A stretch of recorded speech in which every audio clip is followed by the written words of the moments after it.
À travers ce nouveau diaporama, je vous invite à m'accompagner du côté de la Gervanne, un affluent de la Drôme sur les versants sud du Vercors. Une promenade à pied enrichie par mes récits historiques et légendaires à partir du village d'Aigluy, sur la commune d'Aigluy-Escoulin. On y arrive en voiture sur de toutes petites routes, depuis la vallée de la Gervanne et le bourg de Beaufort. Ça, c'est en venant du sud. Bien qu'il existe aussi de très belles routes depuis les monts du Matin en venant de Valence, ou depuis le Royan en venant du nord et par le col de Bacchus. Les micro-villages de Aigluy et Escoulin forment une seule et même commune. Bien curieuse d'ailleurs, car posée dans deux vallées étroites et différentes. Vallées qui ne se rencontrent qu'à l'endroit où leurs ruisseaux respectifs se joignent à la Gervanne. Une piste qui coupe par la montagne les relie bien, mais l'automobiliste d'aujourd'hui préférera les routes goudronnées qui remontent séparément chaque vallée depuis la vallée de la Gervanne. Ces vallées reculées, à l'écart des axes de communication, ont connu une histoire bien moins mouvementée, et tant mieux pour elles. Les moments forts, comme la conquête romaine, les invasions barbares ou les guerres de religion, ne se sont ressentis qu'en décalé et d'une manière plus diluée.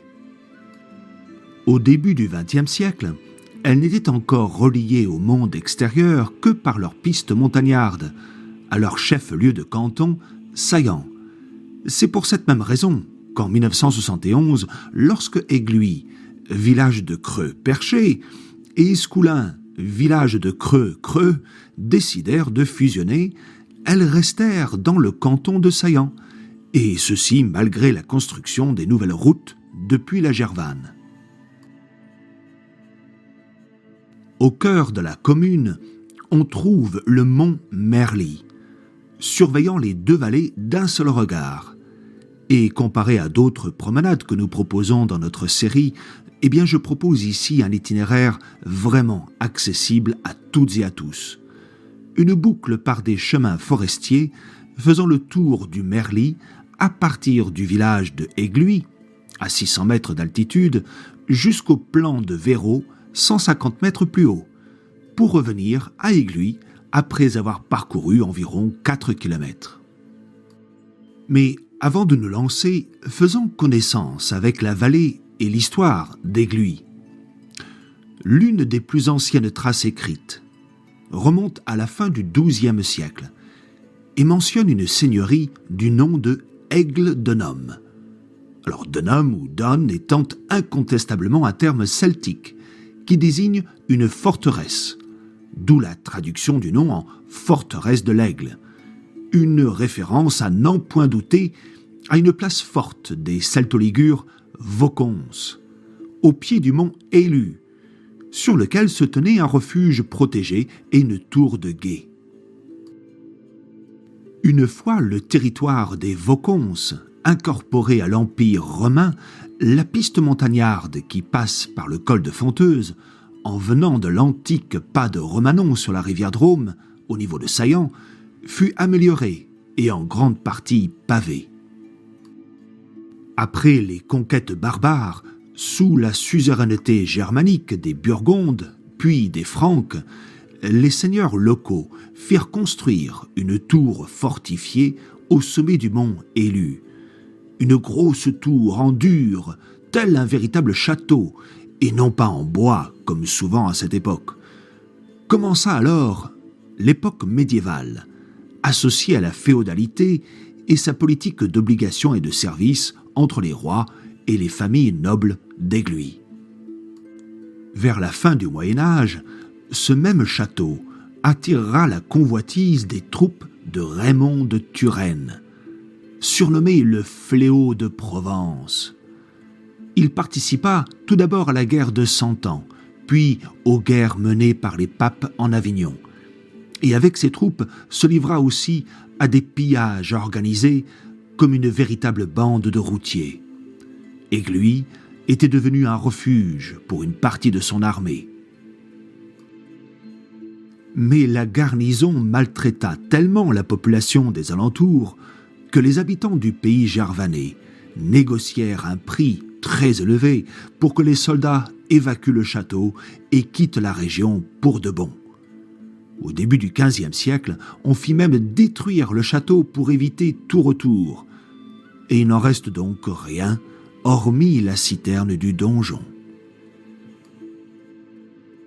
Quant au village d'Aigluy, eh bien il s'est construit au milieu des quelques terres arables de la vallée, niché dans ce bout du monde, entre les sommets de l'Élu et du Merly, non loin des sources appelées les fonds Julias.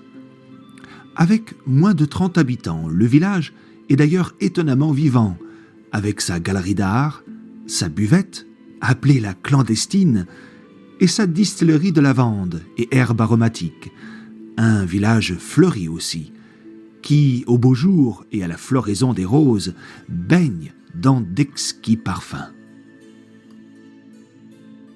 Les quelques maisons y sont serrées autour d'une mairie tout en modestie, et d'une forge aussi à l'ancienne d'ailleurs, encore tout équipée de ses outils traditionnels.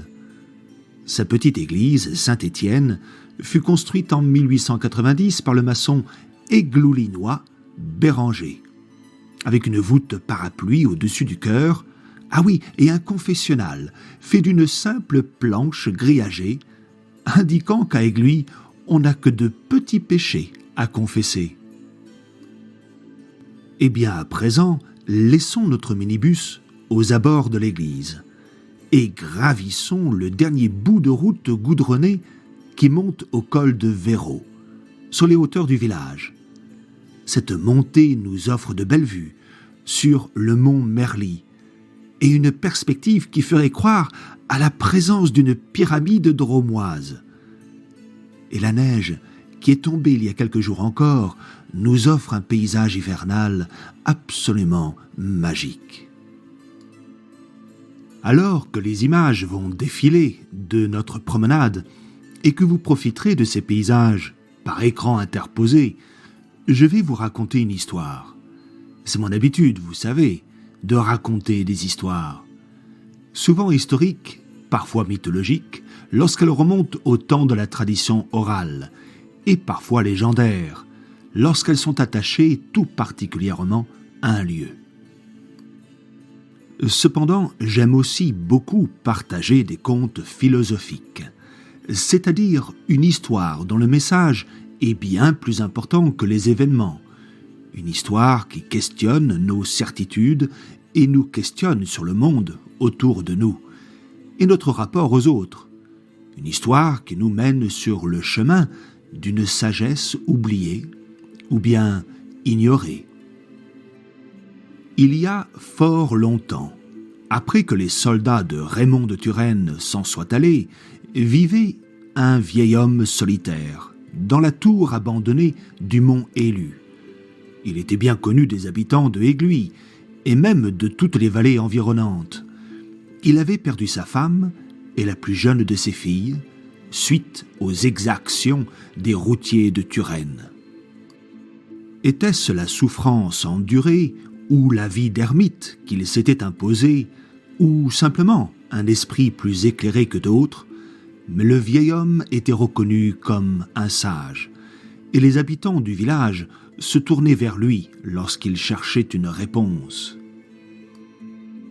Tout avait commencé avec une série d'événements peu communs, et qui révélèrent en effet la grande lucidité qu'il avait sur les choses de la vie et sur notre monde. Un jour d'hiver, un de ses chevaux s'échappa de l'écurie pour se perdre dans la nature. Il s'agissait du cheval préféré du vieil homme, une bête un peu sauvage et difficile à dompter, mais un animal noble et puissant, dont le vieil homme tirait ses revenus en louant ses services. Quand l'information circula parmi les habitants du village, nombreux furent ceux qui vinrent le voir dans sa tour pour le consoler. « Oh, quel terrible malheur il vous est arrivé, de perdre ainsi un cheval d'une telle valeur !» ils disaient tous.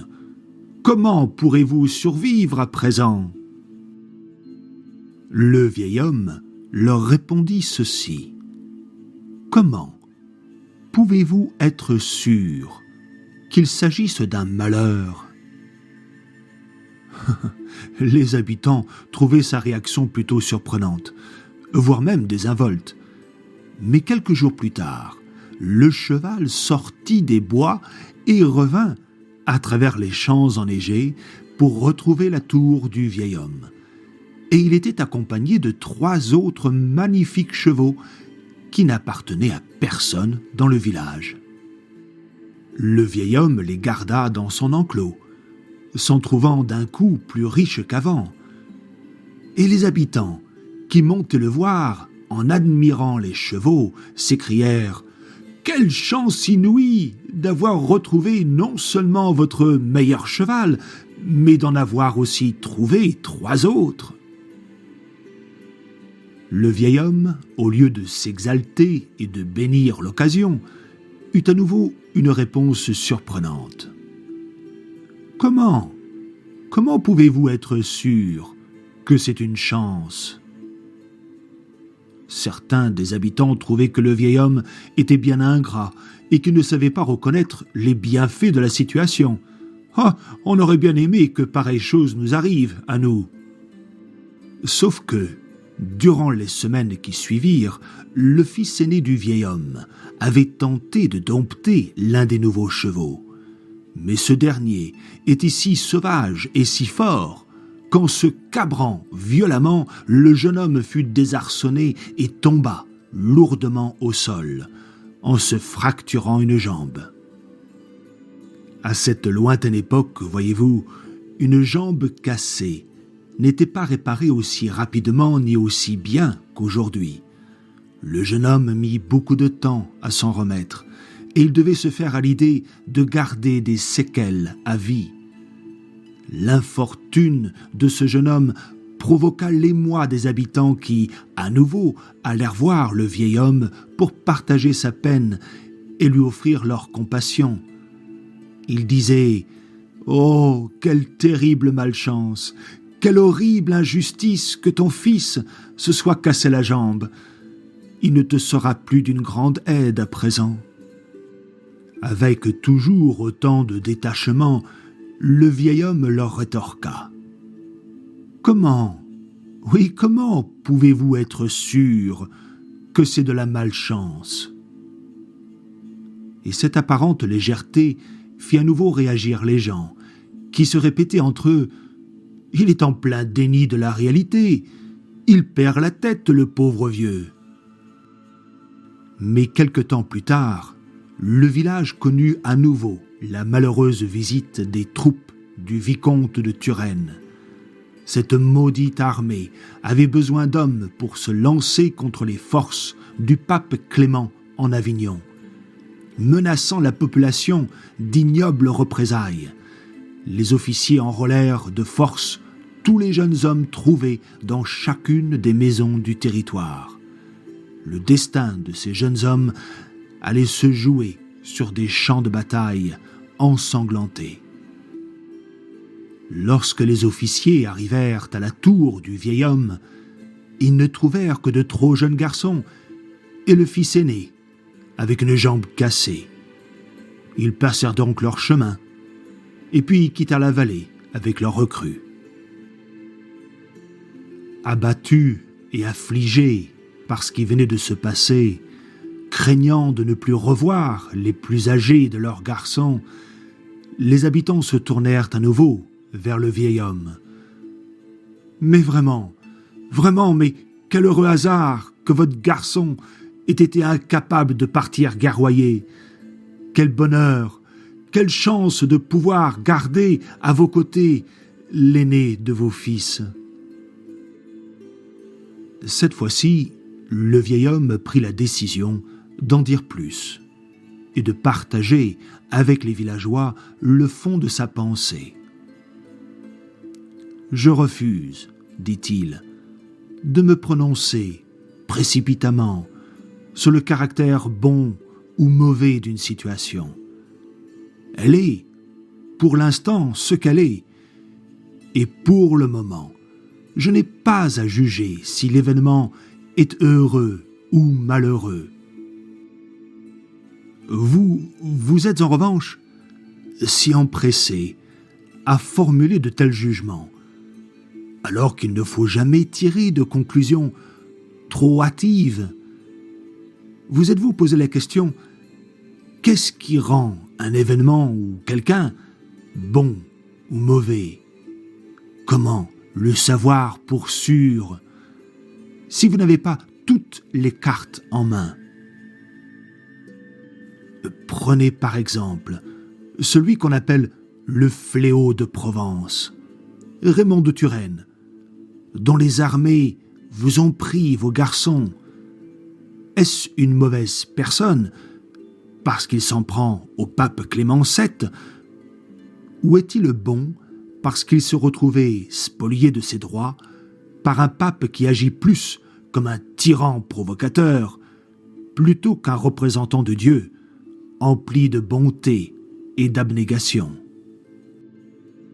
Si les intentions du vicomte de Turenne sont justifiées, et si pour son malheur, une partie de son armée se comporte comme des pilleurs et des barbares, peut-on en déduire pour autant que son action est moralement bonne?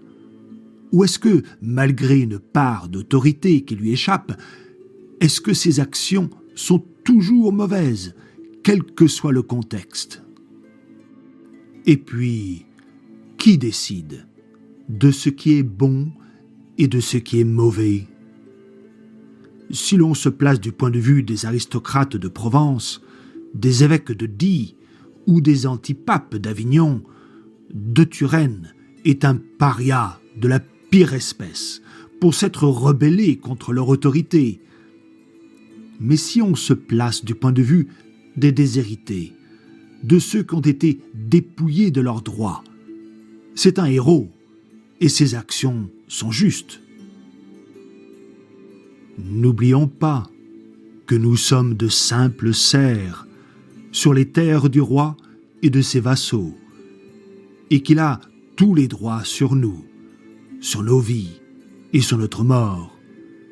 Nous sommes les meubles de son château, nous ne pouvons même pas partir vivre dans la vallée voisine si nous le souhaitions. Lorsque nous portons un jugement sur des personnes que nous ne connaissons pas intimement, ne le faisons-nous pas trop vite, sans prendre le temps de tout étudier? Est-ce que notre perception de ce qui est bon ou mauvais ne risque pas de nous amener à porter un regard simpliste sur le monde? Le vieil homme de la tour voyait bien que les villageois étaient perplexes et ne savaient plus quoi penser de tous ces événements. Alors, il reprit. « Je parle bien sûr du jugement moral, dit-il, car il n'est pas fondé sur la raison, sur une logique des faits avérés. Au contraire, le jugement moral se fonde sur ce que nous ressentons, et c'est notre esprit qui porte le jugement. Celui-ci est tellement influencé par les émotions premières que la raison, elle, est complètement ignorée. La morale, elle est liée à notre éducation, à l'influence de notre entourage, de nos croyances, de nos lectures ou encore de nos lois. Et cependant, le critère qui devrait déterminer qu'une action est bonne ou mauvaise ne devrait-elle pas se baser sur le bonheur du plus grand nombre d'individus? Non. C'est la raison et le détachement nécessaire pour y parvenir qui devraient porter un jugement. La moralité, c'est un peu comme une hache qui diviserait les personnes en deux camps, les gentils d'un côté et les méchants de l'autre. Malgré tout, nous avons besoin des haches, tout comme nous avons aussi besoin de moralité, Alors, pour savoir si la moralité est bonne, eh bien il faut se poser la question, est-elle bonne pour l'ensemble de la société? Est-ce qu'elle nous encourage à voir et à comprendre les autres? Alors la moralité pourra rejoindre le raisonnement, et la morale pourra bénéficier de la raison, pourra porter le meilleur jugement sur ce qui est bon ou ce qui est mauvais. Vous trouverez ainsi que, bien souvent, la réponse oscille entre les deux et se trouve quelque part à mi-chemin. Évidemment, mon cœur est lourd de tristesse de savoir que vos garçons sont loin de notre vallée, envoyés de force pour se battre contre leurs semblables. Mais si cela peut vous conforter, même sous les ordres d'un vicomte rendu fou par l'injustice et l'orgueil, vos garçons sont peut-être en train de vivre des aventures qu'ils n'auraient jamais osé imaginer ici. Et s'ils survivent, je le souhaite, ils reviendront en tant qu'hommes libres de servage, et en notre temps, c'est une qualité inestimable. Oui, tout comme mon cheval, il se peut que vos garçons reviennent aussi avec quelques richesses. Et l'histoire devait lui donner raison, car quelques-uns de ces garçons revinrent au pays et, comme Raymond de Turenne fut pardonné, ils étaient devenus des hommes libres. Ce sont leurs enfants qui décidèrent, des années après la mort du vieux sage, de faire tomber la tour, cet ancien symbole du pouvoir seigneurial, évitant ainsi que toute autre armée puisse s'y installer.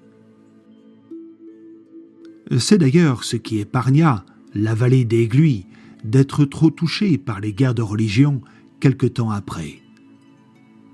Malgré tout, la mémoire et la grande sagesse du vieil homme de la tour sont restées, et son histoire se fait encore connaître de ceux qui veulent bien tendre l'oreille.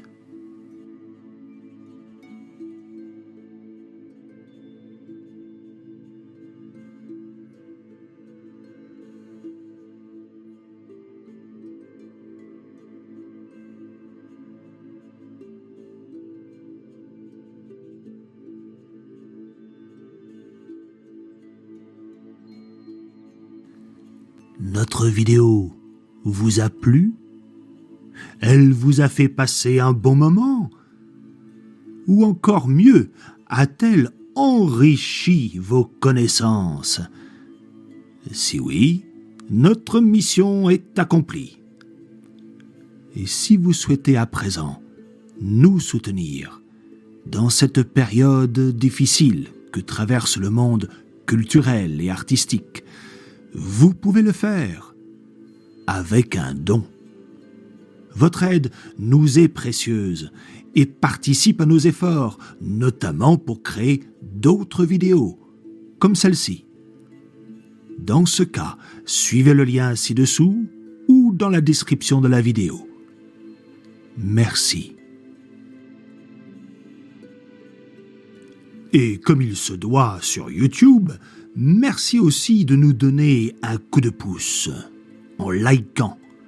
Partagez notre vidéo avec vos proches et tous ceux à qui ce contenu pourrait plaire. N'hésitez pas à laisser un commentaire, car vos avis nous aident à améliorer notre travail. Et enfin, faites-vous plaisir. Abonnez-vous à notre chaîne pour ne pas manquer notre prochaine vidéo.